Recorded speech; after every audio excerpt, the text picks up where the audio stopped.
A humble beginning.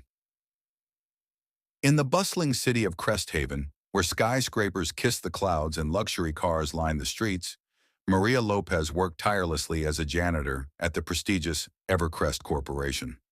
Her days began before sunrise, scrubbing floors, emptying trash bins, and wiping windows, work that often went unnoticed by the well-dressed executives who strode past her without a second glance.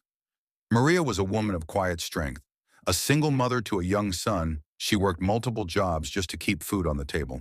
Despite her hardships, she never lost her kindness.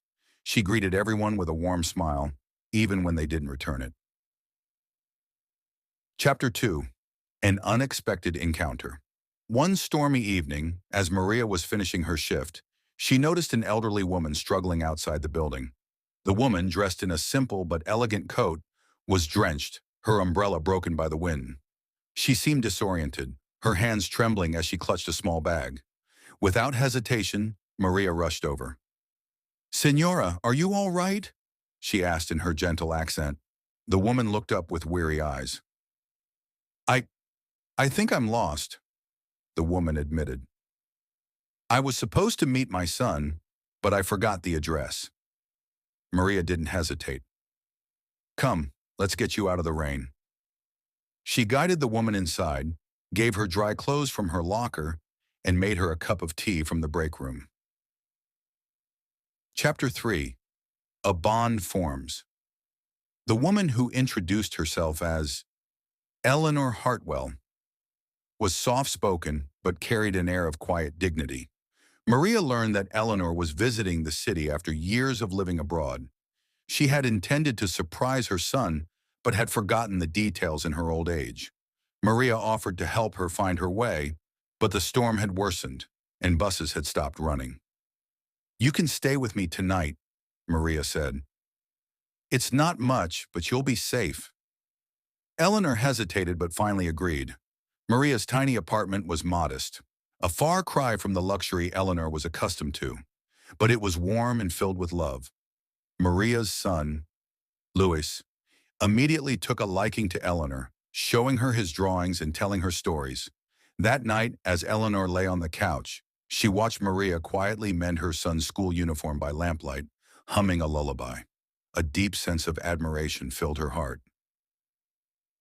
Chapter 4. The Revelation. The next morning, Maria borrowed money from a neighbor to take a taxi to the address Eleanor finally remembered, an upscale penthouse in the heart of the city. When the door opened, Maria froze. Standing there was Nathaniel Hartwell, the cunning CEO of Evercrest Corporation, her boss. "Mother," Nathaniel gasped, pulling Eleanor into an embrace. "We've been searching everywhere for you." Eleanor turned to Maria with a smile. "This kind woman took care of me when I was lost."